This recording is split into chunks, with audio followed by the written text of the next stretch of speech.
ఓం సాయిరామ్. బాబా భక్తులందరికీ కూడా నమస్కారం అండి. అందరూ కూడా సుఖంగా సంతోషంగా ఎప్పుడూ కూడా ఆనందంగా ఉండాలి అని చెప్పి ఆ బాబాగారి తరపున నేను కూడా మనస్ఫూర్తిగా కోరుకుంటున్నాను.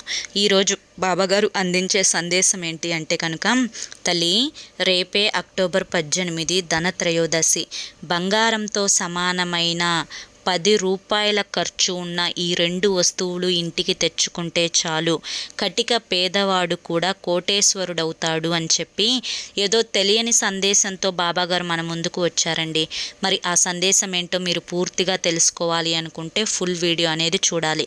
ఫుల్ వీడియో చూడాలి అనుకుంటే కింద @సాయి పిలుపు అని చెప్పి ఛానల్ పేరు కనిపిస్తుంది కదా, ఆ పేరు కింద ఉన్న ప్లే బటన్ని కానీ టైటిల్ని కానీ క్లిక్ చేస్తే ఫుల్ వీడియో అనేది ఓపెన్ అవుతుంది. అందరూ ఓపెన్ చేసి తప్పకుండా చూడండి. ఎందుకంటే బాబాగారు ఏది చెప్పినా కూడా మన మంచి కోరే చెప్తారు కాబట్టి ప్రతి ఒక్కరూ చూడండి.